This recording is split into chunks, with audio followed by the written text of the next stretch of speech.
the Big Finish main range, back with Paul McGann as the Eighth Doctor and India Fisher as Charley Pollard, with a set of 3 stories. We're in the sort of second run of the Eighth Doctor's stories in the main range. There's a run of 6 here, so I'm splitting them, doing 3 in this video and the next 3, of course, in the next video. So yeah, let's get into it, starting off this time with Invaders from Mars, which is written by Mark Gatiss. It's another Mark Gatiss script of a Big Finish, second after Phantasmagoria, and I believe those are his only 2 that he's done with Big Finish. Interestingly, this stars Simon Pegg and Jessica Hines, or Jessica Stevenson as she was then, collectively of, why can I not remember it now? Spaced fame. Of course, Simon Pegg, who not only went on to be, well, both of them went on to be in television Doctor Who, Simon Pegg as the editor in The Long Game, and Jessica Hines as Joan Redfern in Human Nature and The Family of Blood. But of course, they went on to be in, lots of other things as well. Simon Pegg notably in the Cornetto trilogy and Mission Impossible, Star Trek, stuff like that.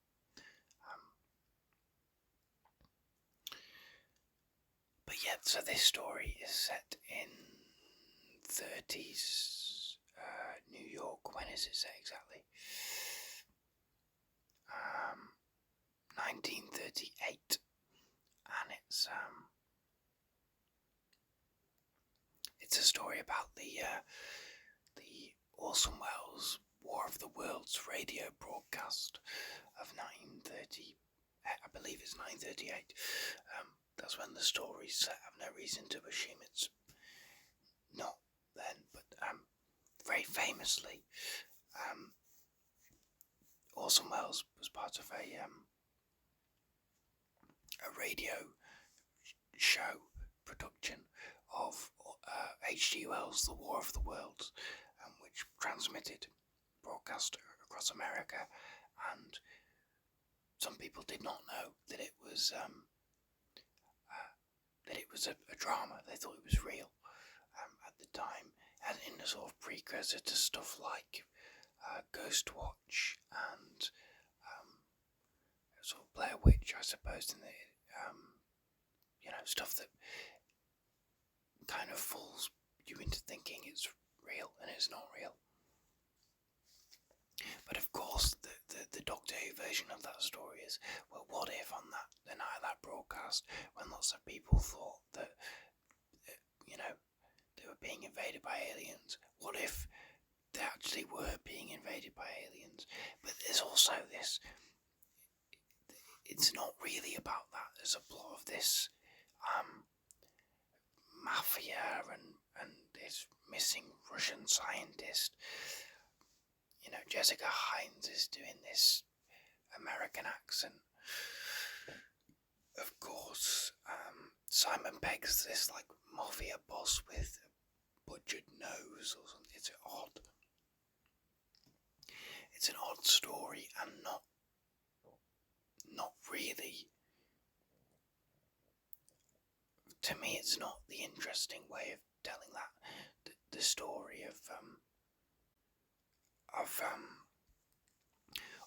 the War of the Worlds radio broadcast, and what if the aliens were real, and that seems like a very obvious kind of pitch for a Doctor Who story, in the same way that, like, what if a female doctor was in the witch trials, which was an obvious kind of pitch for a story, and then that happened, and I enjoy the Witchfinders, but it's kind of it's a premise that is kind of, there's a very direct, straightforward way of doing that, I suppose, and this isn't that, but I don't think that this is the sort of ideal way of approaching that pitch for me. It's kind of a weird, I just found, it had a sense of humour about itself, and it did incorporate those things, and actually the way it incorporated it with the genuine alien threat that was there, and the way both of those elements, came together, I thought was quite fun. But all the other stuff, the mafia stuff, the Russian scientist, all that stuff, which is important, but it kind of, it felt very kind of bogged down. I think a lot of the fun that you could have with the premise, and the story does have fun with the premise, but I think it could be a lot more fun and a lot more tongue-in-cheek. I feel like if this was a little bit more like Minuet in Hell, which just had a lot of fun and was very tongue-in-cheek and very silly, this story kind of leans that way, but it doesn't go all the way with it, and I think it suffers for it. So I thought it was just okay, Invaders from Mars. A little disappointing for me personally. I think I really wanted the story to be fun and really lean into the possibility of that premise and having fun with it, and it kind of, that aspect of it is kind of secondary, and I think that's a bit of a shame. But then we will move on to the next story, which is Robert Shearman's The Chimes of Midnight, which is one of the few Big Finish, there's not many Big Finish stories that have incredibly strong reputations, right? And that's not a comment on the quality of Big Finish being bad. It's a comment on the quantity of Big Finish, and the fact that a lot of it is good, and so for a story to have a really strong reputation and stand out, it's gotta be good, right? Chimes of Midnight is one of those stories. It's a story I've heard a lot of people talk about, a lot of people gush about, a lot of people rave about. I don't care for following general fan opinion, right? I don't care about what is popular or what the majority of people think of a story or whatever. And that's not me getting on my high horse and saying I'm better than other people because I think for myself. That's just, I have my own opinions, and I'm assured in my own opinions. I like what I like. I don't like what I don't like. Part of the reason I do the sort of episode reaction videos and the way I do them, immediately after seeing the videos before looking at other people's reactions, is because I value my own thoughts and my own opinions, and I don't want to be swayed by other people's thoughts or opinions or whatever.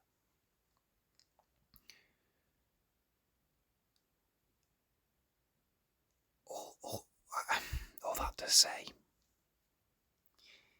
is that I'm not a contrarian for the sake of it, and sometimes stories have reputations for very good reason, and I absolutely loved The Chimes of Midnight. It is as fantastic as people say.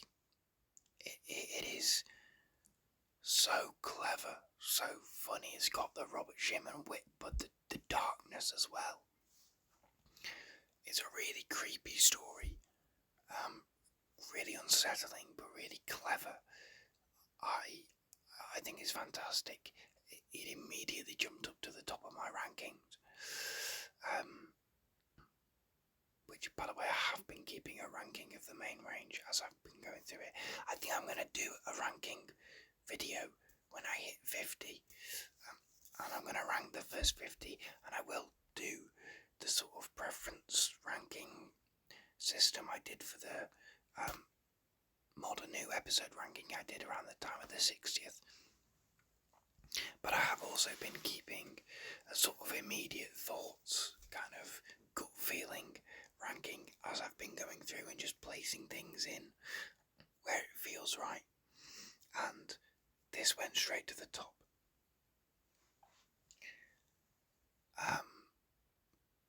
It's just fantastic.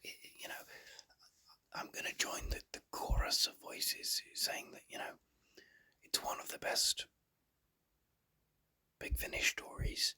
Certainly one of the best I've listened to. Probably one of the best Doctor Who stories. It's really that good. And if you haven't listened to it, I don't want to get people's expectations too high or hopes too high. But I had high expectations for the Giants of Midnight. And not that I expected it to be a disappointment, but, I didn't want to be like, I'm aware of its reputation, and it absolutely lived up to it. So, yeah, absolutely go and check it out if you haven't done already, because it's just fantastic. I know The Holy Terror has a really popular reputation as well. Another Rob Shearman story, which I've already talked about. And I enjoyed that story, but I didn't love it the way other people really seem to. But this one absolutely worked on me. It is incredible. It's fantastic. There's another fan favourite story coming up. If you know, you know. Which also has an incredibly good reputation that is talked about a lot individually, which is very rare for stories from the main range. But there's one coming up that will get its own video. I'm very intrigued to get to that. I really hope I enjoy it as much as I enjoyed this. But yeah, if you have not listened to The Chimes of Midnight, I mean, what more is there to say? It's fantastic. It's about a haunted house, sort of, at Christmas, and there's murders and suicide, and time is things are being odd, and they're sort of in a time loop, but it's not as contrived as that. It's not as gimmicky as that. It's so smart and so, genuinely unsettling, but in the best way. It's the kind of horror story that really works for me. I'm not much of a horror guy. I don't really go for horror. I think Doctor Who is great in terms of introducing horror to kids, because it's kids horror. It's not really, really scary. But when you're dealing with stuff like Big Finish, which is automatically for an older demographic, an older audience, because, you're only going to be there if you're already a fan, and if you've got certainly at the time this was released, the disposable income, and the love for the show that was not on at this point in time, So you can play things a bit darker, and there's a creepiness and a foreboding atmosphere that really worked for me. I'm so happy that this lives up to my expectations. It's a fantastic story. And then finally, for this video, is Seasons of Fear, which is written by Paul Cornell and Carolyn Simcox. I hope I pronounced that name right. Paul Cornell, who I've already mentioned is a writer whose TV who works I really love. Father's Day, Human Nature. His previous main range story, Shadow of the Scourge, I thought was decent. This kind of fell a bit flat for me. The basic premise is that the Doctor gets Charley back to where she was intending to go when she first joined him. Not like she's leaving him, it's just the destination she was going to on the airship. And he's approached by a man named Sebastian Grail, who claims that he's killed the Doctor in the future, and he's gloating about it. And so this story then basically follows the Doctor trying to work out, not even necessarily trying to stop this guy from killing him, but because he claims that his masters, whoever he serves, have kind of created paradoxes, and time is all weird, and that's allowed him to do this, and time is a mess, and the universe is in a different timeline now, and and so the Doctor and Charley go back and try to follow his lineage, because this guy's immortal as well, apparently. Try and follow this guy's lineage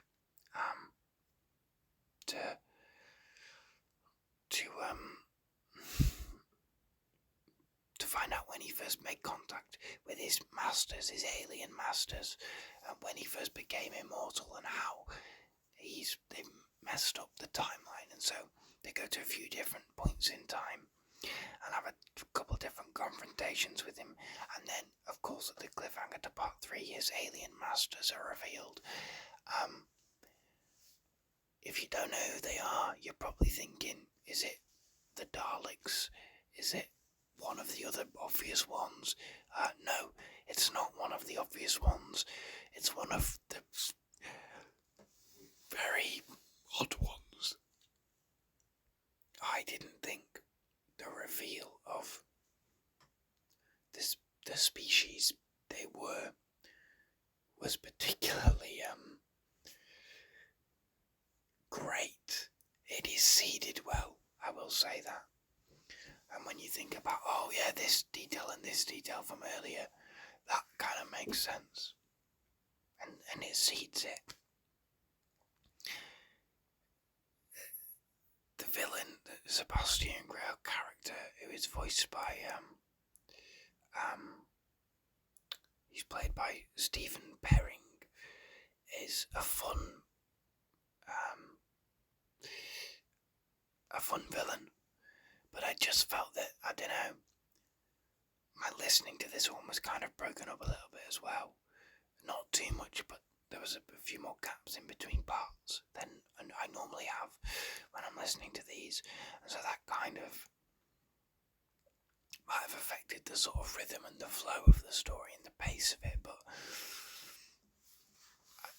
I didn't think it was bad necessarily. But it just kind of fell flat for me a little bit. I felt the ending was a little bit confusing. I kind of got lost a little bit. But this and the previous story as well, I suppose. Chimes of Midnight really plays on the idea of the consequences of the Doctor saving Charley from the R101, which crashed and she should have died. This story continues to play on those kind of ideas and sets up a kind of plays with the ongoing narrative. The Doctor is narrating some of it, and you find out at the end that it's not just narration for us, the listener. He's describing the events of the story to some other character. And it also ends in a cliffhanger, and there's no titles at the end. A really weird cliffhanger as well. So you can tell that they're kind of building up to a conclusion to the initial run with the Doctor and Charley, and I look forward to the conclusion. But yeah, this story it was just okay, I felt. So those are my thoughts. I feel like I've gone for a lot longer than I normally do. Maybe I haven't, maybe I'm just confused, I don't know. But those are my thoughts on these 3 stories. I think it's no surprise what my favourite of the 3 was. I'm really, really glad that The Chimes of Midnight lived up to his reputation, and the other 2 stories were decent, but not the strongest, I felt. I do think what's interesting is that I think actually so far, in terms of my enjoyment of the stories of the four Doctors in the main range, I think overall McGann might be lagging behind the other three in terms of, the enjoyment of the stories, which is not. I'm loving McGann as the Doctor. I'm loving India Fisher as Charley, but the actual stories, Bar Chimes of Midnight, which is incredible. None of them have been really, really stand out for me. Whereas, the other Doctors have had stories I've really, really enjoyed. Stories like The Fearmonger called it, The Marian Conspiracy, The Fires of Vulcan, Eye of the Scorpion, Winter for the Adept, Spectre of Lanyon Moor.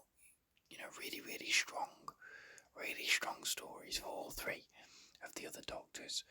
And McGann's stories so far, while they haven't been bad, they haven't really been as for me, quite as strong as the other three Doctors overall.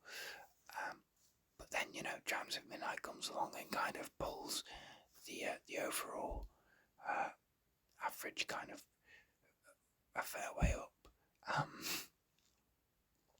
So I look forward to the next three stories. Of course, that'll be in the next video. We'll be talking about Embrace the Darkness, The Time of the Daleks, and Neverland. And yes, I will see you in that video next time. But thank you for watching, thank you for listening, and I will see you again. Thank you.